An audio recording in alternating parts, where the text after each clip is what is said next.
Hello friends, स्वागत है आपका हमारे YouTube channel smart stack tutorials पर। आज हम एक्सेल में एक ऐसा कमाल का प्रोजेक्ट बनाने वाले हैं जिसे देखने के बाद हर कोई यही कहेगा, अरे वाह, यह बिना किसी वीबीए या कोड के कैसे बन गया।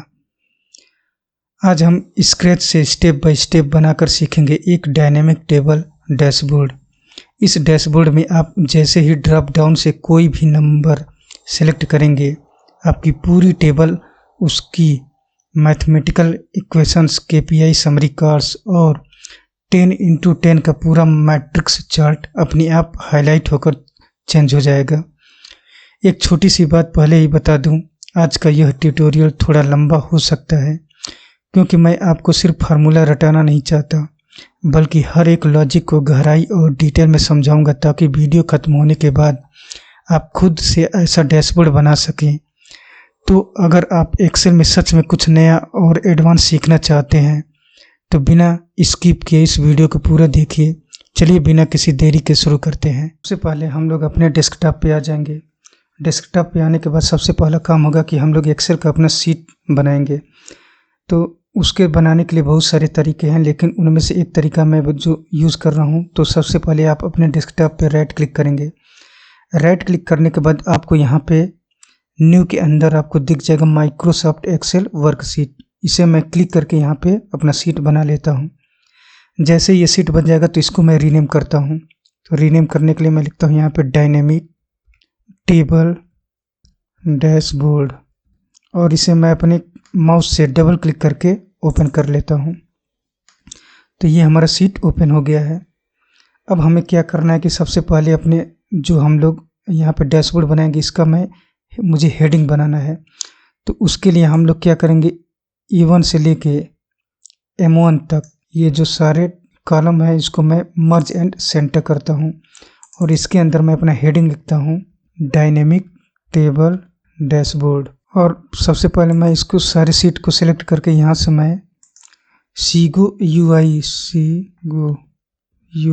पहले मैं फॉन्ट फैमिली अप्लाई करता हूँ। और ये जो हमने डायनेमिक टेबल डैशबोर्ड लिखा है इसकी साइज को मैं इंक्रीज करता हूँ और इसको मैं बोल्ड कर देता हूँ। और इसका जो बैकग्राउंड कलर है इसे मैं यहाँ से ग्रीन अप्लाई कर देता हूँ, और इसका जो फॉन्ट का कलर है इसको यहाँ से मैं वाइट कर देता हूँ। और इसके जो फॉन्ट फैमिली है, जो हेडिंग का फॉन्ट फैमिली है, उसको मैं ये रॉकवेल एक्स्ट्रा बोल्ड यहाँ से अप्लाई कर देता हूँ। और जो इसका हाइट है इसको मैं थोड़ा सा इंक्रीज कर लेता हूँ। और ये जो आपको दिख रहा होगा कि डायनेमिक टेबल डैशबोर्ड जो लिखा हुआ है वो नीचे वाले लाइन से यानी टच कर रहा है, तो इसको सेंटर में लाने के लिए हम लोग वर्टिकल अलाइन सेंटर करेंगे। तो जो ऊपर का ये आपको होम टैब के अंदर अलाइनमेंट ग्रुप के अंदर ये जो आपको दिख रहा है बीच में मिडिल अलाइन, इसको मैं यहाँ से सिलेक्ट करूँगा तो ये हमारा वर्टिकल अलाइन सेंटर में हो जाएगा। अब हमें ये जो इसके नीचे वाला रो रहेगा इसमें हम लोग अपना KPI लिखेंगे, लेकिन उसके पहले मैं इसको एक रो को छोड़ के यहाँ पे यानी कि A3 सेल में मैं यहाँ पे लिखता हूँ सेलेक्ट नंबर। अब ये जो इस सेल में लिखा हुआ है ये वो सेल के बाहर जा रहा है, तो इसके जो विड्थ है यानी कि एक कॉलम का विड्थ को एडजस्ट करने के लिए हम लोग यहाँ पे ऊपर जाएंगे और यहाँ पे मैं डबल क्लिक कर देता हूँ। तो ये देखिए सेलेक्ट नंबर, ये ऑटो फिट हो गया इस सेल में। अब हमें यहाँ पे सेलेक्ट नंबर यानी कि मल्टीप्लिकेशन टेबल बनाना है 1 से लेकर 10 तक। तो हमें यहाँ पे ड्रॉप डाउन लिस्ट बनाना पड़ेगा। जैसे कि हम लोग जैसे यहाँ पे सिलेक्ट करें तो 1 2 3 जो भी हमें टेबल चाहिए वो मैं यहाँ से सिलेक्ट कर सकूँ। तो उसके लिए तो आप एक मेथड है कि आप यहाँ से डेटा वैलिडेशन टैब में जाएं और 1 2 3 मैनुअली लिखें, लेकिन एक तरीका ये भी है कि आप एक हेल्पर शीट ले लें। तो हेल्पर शीट लेने के लिए आपको नीचे यहाँ पे प्लस साइन दिखेगा, इसको मैं क्लिक करता हूँ और जो C2 है इसका मैं रीनेम कर लेता हूँ यहाँ से हेल्पर, यानी कि ये हमारा हेल्पर शीट रहेगा। और जिस चीज़ का हमें ड्रॉप डाउन लिस्ट बनाना है यानी कि 1 से लेकर 10 तक, तो उसको मैं यहाँ पे लिख लेता हूँ पहले से ही 1 2, और इन दोनों को सिलेक्ट करके मैं नीचे ड्रैग कर लेता हूँ 10 तक। तो ये देखिए 1 से लेकर 10 तक आ गया। अब मैं अपने शीट 1 में जाता हूँ। यहाँ पे हमें डेटा वैलिडेशन लगाना है, तो हम लोग सबसे पहले डेटा टैब में जाएंगे। डेटा टैब में जाने के बाद आपको यहाँ पे दिखेगा डेटा टूल्स ग्रुप के अंदर डेटा वैलिडेशन, इसको मैं सेलेक्ट करता हूँ और फर्स्ट ऑप्शन डेटा वैलिडेशन में जाऊँगा। यहाँ पे जाने के बाद आपको सेटिंग के अंदर यहाँ पे क्लिक करेंगे और यहाँ से हम लोग लिस्ट सेलेक्ट करेंगे और यहाँ पे सोर्स में हमें उस सेल का रेफरेंस देना है जहाँ से हमें डेटा को लेना है। तो हम लोग हेल्पर शीट में जाएंगे और इसको सेलेक्ट कर लेंगे यहाँ से, और यहाँ से मैं ओके कर देता हूँ। तो ये देखिए इस सेल में हमने डेटा वैलिडेशन लगा लिया, यानी कि ड्रॉप डाउन लिस्ट हमारा बन गया 1 से लेकर 10 तक। ये देखिए अब हमें क्या करना है कि जैसे ही हमने यहाँ पे 8 या फिर जो भी नंबर यहाँ पे सेलेक्ट किया, तो इस वाले कॉलम में इसके नीचे से उसका हमें टेबल आना चाहिए। तो उसके लिए हम लोग यहाँ पे एक फार्मूला यूज करेंगे जो कि सीक्वेंस फार्मूला।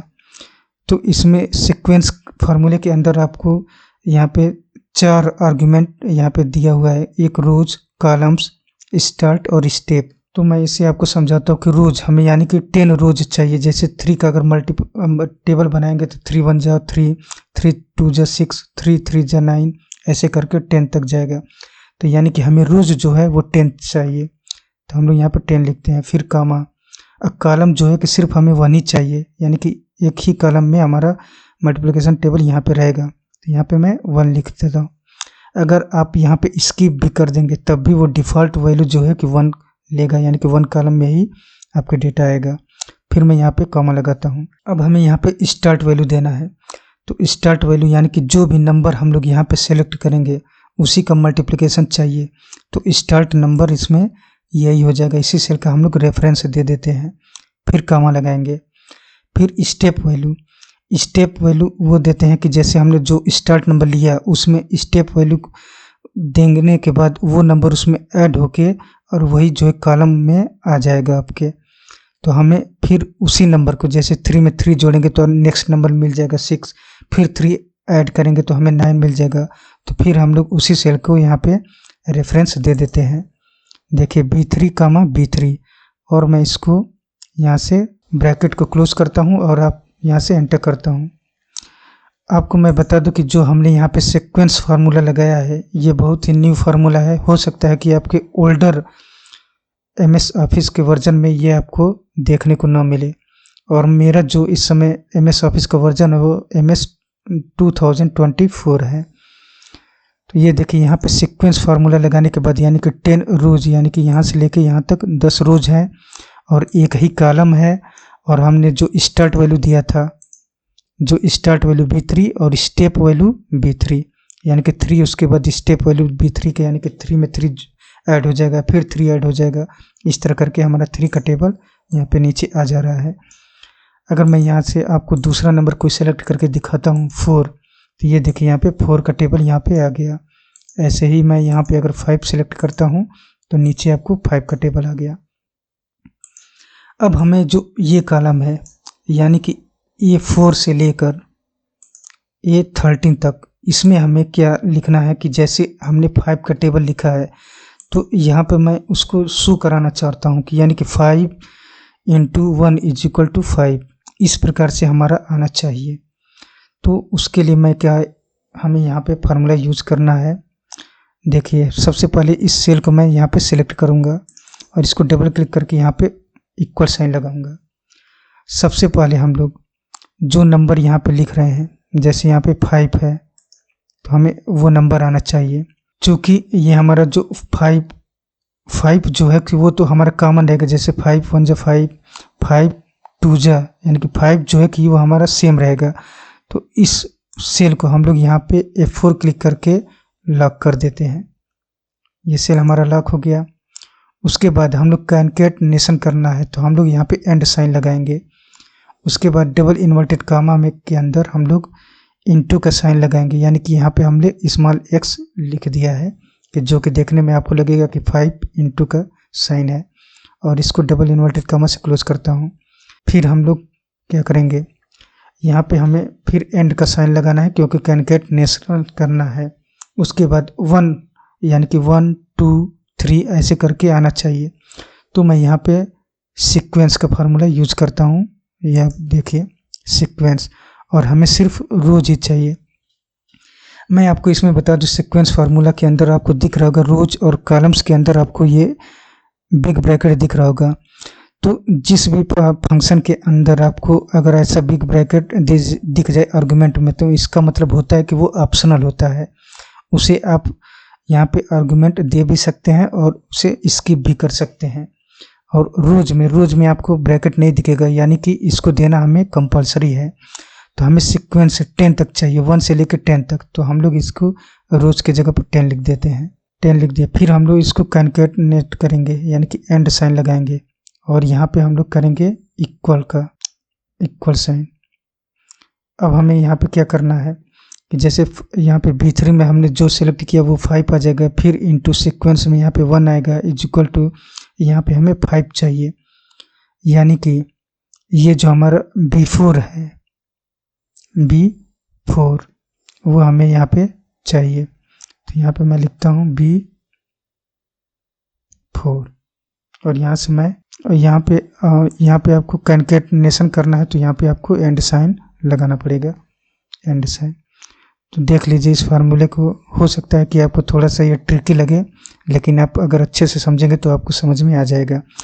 पहले हमने B3 लिया, यानी कि ये जो सिलेक्ट नंबर है इसको हमने लॉक कर दिया, फिर एंड लगाया कैनकेटनेशन, फिर इनटू साइन लगाया, फिर कैनकेटनेट करेंगे सीक्वेंस फार्मूला से। ये जो हमें क्या करेगा कि 1 2 3 ऐसे करके देगा, फिर एंड फार्मूला लगाया, एंड यहाँ पे लगाएंगे कैनकेटनेट करने के लिए, फिर इक्वल साइन लगाएंगे, फिर एंड लगाएंगे, फिर B4 इसका हम लोग रेफरेंस देंगे और यहाँ से मैं एंटर करता हूँ। तो आपको यहाँ पे दिख रहा होगा कि ये जो है, यहाँ पे मैं आपको ये बता दूं कि ये जो हमने B4 लिखा है, यहाँ पे एक बार आप देख लीजिए कि 5 1 जा 5, लेकिन 5 2 जा यहाँ पे हमें 10 चाहिए, यहाँ पे 15 चाहिए, लेकिन यहाँ पे हमने सीक्वेंस फार्मूला लगा के इसको स्पेल किया है। तो इस फार्मूला में एक थोड़ा छोटा सा आपको यहाँ पे अपडेट करना पड़ेगा कि जो हमने यहाँ पे B4 लिखा है इसके लास्ट में आपको हैश साइन लगाना पड़ेगा। ये हैश साइन लगाने का मतलब कि ये B4 इसमें लेगा, फिर यहाँ पे B5 आ जाएगा या B6 आ जाएगा, ऐसे ये रेफरेंस ले लेगा। और यहाँ से मैं एंटर कर देता हूँ। तो ये देखिए 5 × 1 5, 5 × 2 10 ऐसे करके आ गया। लेकिन आपको यहाँ पे दिख रहा होगा 5 और इंटू 1 के बीच में कोई यहाँ पे स्पेस नहीं है, तो इसको मैं अप्लाई करता हूँ। तो ये देखिए जो हमने इंटू का साइन लगाया है, इंटू के पहले यहाँ पे मैं स्पेस लगाऊंगा और इंटू के बाद भी अपने कीबोर्ड से आप स्पेस बटन क्लिक करके यहाँ पे स्पेस अप्लाई कर सकते हैं। वैसे यहाँ पे इक्वल साइन है, तो इसके पहले हम लोग स्पेस लगाएंगे और इक्वल के बाद यहाँ पे स्पेस लगाएंगे और यहाँ से मैं एंटर क्लिक कर देता हूँ। तो ये देखिए अब ये चीज़ हमें देखने में बहुत ही अच्छा लग रहा है कि 5 × 1 है 5, 5 × 2 10 ऐसे करके यहाँ पे आ गया। अब इतना आने के बाद ये जो रो हमने KPI के लिए छोड़ा था, इसको मैं यहाँ पे आपको बना के दिखाता हूँ। तो सबसे पहले हम लोग इस सेल को सिलेक्ट करेंगे और यहाँ पे लिखेंगे सेलेक्टेड नंबर। इसको मैं विड्थ एडजस्ट कर लेता हूँ। तो सिलेक्टेड नंबर में जैसे हमने यहाँ पे 5 को सिलेक्ट किया, तो जो भी नंबर यहाँ से हम लोग सिलेक्ट करेंगे वो नंबर यहाँ पे आना चाहिए। तो उसको करने के लिए हम लोग इस सेल में आने के बाद इसको इक्वल साइन लगाएंगे और इस सेल का रेफरेंस दे देंगे, यानी कि इस सेल में जो कुछ भी रहेगा वो चीज़ आपको इस सेल में यानी कि B2 सेल में दिखने लगेगा। और यहाँ से मैं एंटर कर देता हूँ। तो ये देखिए अगर मैं यहाँ से आपको 3 सेलेक्ट करता हूँ तो यहाँ पे 3 आ गया, फिर मैं यहाँ से अगर मैं 8 सेलेक्ट करूँगा तो यहाँ पे 8 आ गया। तो ये हमारा बिल्कुल अच्छी तरह से काम कर रहा है। अब हमें यहाँ पे निकालना है कि मीन वैल्यू, यानी कि जो टेबल हमने यहाँ पे बनाया है उसका मिनिमम वैल्यू। तो उसके लिए मैं यहाँ पे आता हूँ और यहाँ पे लिखता हूँ मीन वैल्यू लिखने के बाद यहाँ पे आएंगे और यहाँ पे इक्वल साइन लगाऊंगा और यहाँ से मैं मीन फार्मूला का यूज़ करूँगा मीन, और ये जो यहाँ पे है आपका नंबर, यानी कि इस रेंज में जो मिनिमम हो वो चीज़ हमारे यहाँ पे आना चाहिए।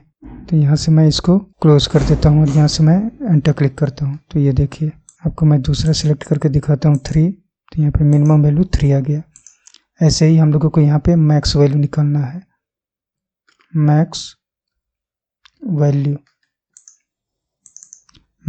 फिर यहाँ पे आएंगे इक्वल साइन लगाएंगे और यहाँ पे मैक्स फंक्शन का यूज करेंगे। मैक्स, अपने कीबोर्ड से टैब बटन क्लिक करेंगे और ये देखिए इसका मैं फिर यहाँ पे रेंज दे देता हूँ और यहाँ से मैं एंटर क्लिक करता हूँ। तो ये देखिए यहाँ पे हमने मीन वैल्यू निकाल दिया और यहाँ पे मैक्स वैल्यू। अब इसके बाद हमें सम ऑफ टेबल्स चाहिए, यानी कि जो हमने टेबल में जितने नंबर हैं उसका हमें सम चाहिए। तो उसके लिए मैं क्या करूँगा, ये जो 3 कॉलम है इसको मैं यहाँ से मर्ज कर देता हूँ। होम टैब में आने के बाद मर्ज एंड सेंटर, और मैं यहाँ पे लिखता हूँ सम ऑफ टेबल। फिर उसके नेक्स्ट कॉलम में यहाँ पे हमें चाहिए सम ऑफ टेबल, तो यहाँ पे इक्वल साइन लगाऊंगा और यहाँ पे मैं लिखता हूँ सम। फिर कीबोर्ड से अपना टैब क्लिक करेंगे और आपको जो टेबल है इसका सम चाहिए तो आपको इसका रेंज दे देना है यहाँ पे, और यहाँ से मैं एंटर क्लिक कर देता हूँ। तो ये देखिए यहाँ पे फिर हमने यहाँ से अगर कोई सिलेक्ट किया, मान लीजिए 2 का, तो यहाँ पे 110 सम ऑफ टेबल आ गया। अब हमें यहाँ पे इसका एवरेज निकालना है, तो उसके लिए मैं ये जो 2 कॉलम है इसको मैं मर्ज एंड सेंटर करता हूँ और यहाँ पे लिख देता हूँ एवरेज, और हमें यहाँ पे एवरेज चाहिए तो उसके लिए मैं यहाँ पे इक्वल साइन लगाऊंगा और यहाँ पे लिखता हूँ एवरेज और यहाँ से टैब। अब हमें एवरेज इस टेबल का चाहिए, इसको मैं यहाँ से सिलेक्ट कर लेता हूँ। सिलेक्ट करने के बाद यहाँ पे हमने रेफरेंस दे दिया और इसको मैं एंटर क्लिक कर देता हूँ। तो ये देखिए इसका एवरेज आ गया। अब मैं इसको थोड़ा सा बैकग्राउंड इसका चेंज कर देता हूँ यहाँ से रेड, और इसका जो फॉन्ट का कलर है उसे मैं वाइट कर देता हूँ, और इसे मैं बोल्ड कर देता हूँ, और इसका जो फॉन्ट का साइज है इसे मैं थोड़ा सा इंक्रीज कर लेता हूँ। ये देखिए, और इसको मैं यहाँ पे सारे में मैं क्या करता हूँ कि यहाँ पे बॉर्डर अप्लाई कर देता हूँ। ये देखिए ऑल बॉर्डर्स। आशा करता हूँ कि इतना आपको दिक्कत नहीं आया होगा जितना हमने यहाँ तक बताया है। अब ये जो सिलेक्ट नंबर है इसको मैं करता हूँ क्या, सिलेक्ट करके इसको यहाँ से बोल्ड कर देता हूँ और इसको मैं फॉन्ट साइज थोड़ा सा इंक्रीज कर लेता हूँ, और इसका जो बैकग्राउंड कलर है इसको मैं यहाँ से ऑरेंज कलर यहाँ से अप्लाई कर देता हूँ। फॉन्ट थोड़ा सा छोटा कर देता हूँ। ये देखिए अब इतना हमारा बिल्कुल अच्छी तरह से काम कर रहा है। अब हमें क्या करना है कि यहाँ पे ये जो है इसमें अब हमें यहाँ पे एक मैट्रिक्स बनाना है, जैसे कि 1 2 3, फिर 2 का टेबल, फिर 3 का टेबल, ऐसे आना चाहिए। और उसके बाद जो भी यहाँ पे हम लोग सेलेक्ट करेंगे वो रोज और कॉलम का वो टेबल हमें यहाँ पे हाईलाइट होना चाहिए। तो उसके लिए मैं यहाँ पे पहले 1 लिखूँगा, फिर अपने कीबोर्ड से टैब दबाएंगे तो वो आपके नेक्स्ट कॉलम में चला जाएगा, और यहाँ से हम लोग 2 सेलेक्ट करेंगे। अब हम लोग दोनों को सिलेक्ट करने के बाद इसको मैं ड्रैग कर लेता हूँ। ये देखिए हमारा 1 से लेकर 10 तक आ गया। फिर ऐसे ही हम लोग इसको करेंगे 1, फिर यहाँ पे 2। अब मैं इसको दोनों को सिलेक्ट करके यहाँ से नीचे ड्रैग कर देता हूँ। 1 से लेकर 10 आ गया। अब हमें क्या करना है, ये जो है इसको सिलेक्ट करेंगे और यहाँ से मैं इसका बैकग्राउंड कलर ब्लैक कर देता हूँ, ब्लैक, और इसका जो फॉन्ट कलर है वो वाइट कर देता हूँ। फिर ऐसे ही हम लोग इसको सिलेक्ट करने के बाद बैकग्राउंड कलर ब्लैक और इसको फॉन्ट कलर वाइट। ये देखिए अब हमें ये जो यहाँ पे लिखा हुआ है इतना, और ये जो है इसका जो फॉन्ट का साइज इसे मैं थोड़ा सा इंक्रीज कर लेता हूँ। ये देखिए 12 कर दिया हमने, अब थोड़ा सही लग रहा है। अब हमें क्या करना है कि जैसे यहाँ पे इसका जो है मल्टीप्लिकेशन इसमें करना है, फिर इस चीज़ का मल्टीप्लिकेशन इसमें करना है, फिर इस चीज़ का मल्टीप्लिकेशन इसमें, ऐसे करके इसको फिल करना है। तो उसके लिए हम लोग एक छोटा सा मिक्स रेफरेंस फार्मूला यूज करेंगे। तो ये देखिए कैसे हम अप्लाई करेंगे। सबसे पहले हम लोग जैसे इस सेल को हमने सेलेक्ट किया, फिर इनटू करेंगे, फिर इस सेल को इसको हम लोग सेलेक्ट किया और हमने यहाँ पे एंटर क्लिक कर दिया, यानी कि इसका मल्टीप्लिकेशन हमने इसमें किया है। अब अगर मैं इस फार्मूले को नीचे ड्रैग करता हूँ तो देखिए आपको यहाँ पे क्या चीज़ गलती होगा। जैसे ही मैंने इसको नीचे ड्रैग किया तो अब हमने इस पे सिलेक्ट करने के बाद आपको दिखा रहा हूँ, हमें क्या चाहिए था कि 1 का मल्टीप्लाई इसमें हो, फिर यहाँ पे इसमें जब आए तब हमें 2 का मल्टीप्लाई इसमें होना चाहिए, लेकिन यहाँ पे हो क्या रहा है, यानी कि C5 सिलेक्ट हो जा रहा है, ये C5 और ये D4 यानी कि ये जो है एक रेफरेंस नीचे आ गया, लेकिन हमें ये जो है इसको ऊपर वाले को फिक्स करना है। और ये जो है अब फिर जैसे हमने यहाँ पे आ गया तो ये देखिए ये हमारा C6 ये तो सही है, लेकिन ये जो है कि सेल रेफरेंस नीचे आ गया, लेकिन ऊपर वाले को हमें फिक्स करना है। तो उसके लिए हमें क्या करना पड़ेगा, ये देखिए हमें जो है कि ये कॉलम जब हम फार्मूले को नीचे ड्रैग करेंगे तो जो हमारा कॉलम है वो चेंज नहीं होना चाहिए। जैसे सी यहाँ पे C4 है, C5 है, C3 है, लेकिन ये जो है कि जो रो है वो चेंज हो रहा है, लेकिन कॉलम हमारा फिक्स रहना चाहिए। तो इसको मैं C को क्या करता हूँ, यहाँ से लॉक कर देता हूँ। तो लॉक करने के लिए आपको C के पहले डॉलर सिंबल लगाना पड़ेगा, ये देखिए। और हम लोगों को इसमें क्या करना है कि जैसे ये चीज़ नीचे आ रही है तो सेल हमें ये जो D है, D उसका रोज जो है वो चेंज नहीं होना चाहिए। यानी कि 3 है तो ये 3 ही होना चाहिए। तो उसके लिए मैं 3 के आगे डॉलर सिंबल लगा देता हूँ और यहाँ से मैं एंटर करता हूँ। अब मैं इस फार्मूले को नीचे पकड़ के ड्रैग करता हूँ तो ये देखिए बिल्कुल सही तरीके से काम कर रहा है कि यानी कि जब इस सेल में आया तो C5 यानी कि इसका मल्टीप्लिकेशन इसमें हुआ, फिर यहाँ पे आया तो 4 का मल्टीप्लाई इसमें हुआ और ये हमारा ऐसे करके आ रहा है। अब इसी फार्मूले को मैं इधर ड्रैग कर देता हूँ तो ये हमारा पूरे मैट्रिक्स में अच्छी तरह से आ जाएगा। तो ऊपर देखिए 1 2 3 करके, फिर नीचे 2 का टेबल, फिर 3 का, फिर ऐसे ही ये हमारा 1 का और 2 का ऐसे यहाँ पे आ गया है। ये हमारा मैट्रिक्स बनने के बाद अब मैं थोड़ा सा इसको यहाँ पे ये जो है इसको मैं सेंटर कर लेता हूँ यहाँ पे, और इसको भी मैं सेंटर कर लेता हूँ। अब हमें ये जो हमने बनाया है यहाँ पे यानी कि जो मल्टीप्लाई है इसमें मैं बार सप्लाई कर देता हूँ। तो सबसे पहले इस सेल के ये जो रेंज है इसको हम लोग सेलेक्ट करेंगे और आपको कंडीशनल फॉर्मेटिंग के अंदर आपको डेटा बार से दिख जाएगा, और यहाँ से मैं लाइट ब्लू डेटा बार इसको मैं सिलेक्ट कर लेता हूँ। ये देखिए ये बहुत ही अच्छा लग रहा है कि यानी कि अपने जैसे 3 है तो उसका जो डेटा बार है कम है, 6 है तो उसका यानी कि अपने प्रोपोर्शन के हिसाब से इसने डेटा बार इस कॉलम में बना लिया है। और ये जो हेडिंग है इसको मैं थोड़ा सा इंक्रीज कर लेता हूँ फॉन्ट साइज। तो इसको मैं सेलेक्ट करूँगा और यहाँ से इंक्रीज कर लिया। और ये देखिए अब ये जो कॉलम का विड्थ है इसको देखिए, इसका थोड़ा सा कम है, इसका ज़्यादा है, इसका थोड़ा कम है। तो इसको मैं कंसिस्टेंट बनाने के लिए मैं क्या करता हूँ, इसको सबको सिलेक्ट करूँगा कॉलम को, और इसको ये देखिए हमने सारा कॉलम का जो विड्थ है वो सारा कंसिस्टेंट हो गया है, यानी कि देखने में अब बहुत ही अच्छा लग रहा है। अब हमें क्या करना है, ये जो नंबर है इसको मैं सेंटर अलाइन कर देता हूँ। ये देखिए अब हमें ये चाहिए कि ये जो जैसे ही हम लोग यहाँ पे सेलेक्ट करेंगे इसको भी मैं सेंटर कर लेता हूँ। तो जैसे ही हम लोग मान लीजिए 5 का टेबल हमने सेलेक्ट किया तो हमें चाहिए कि ये जो 5 का ये वाला ये रोज है और ये जो 5 का कॉलम है ये हमें हाईलाइट होना चाहिए। तो उसके लिए हम लोग यहाँ पे कंडीशनल फॉर्मेटिंग यूज करेंगे। तो सबसे पहले हम लोग क्या करेंगे, इसको सिलेक्ट करेंगे जहाँ पे कंडीशनल फॉर्मेटिंग आपको अप्लाई करना है।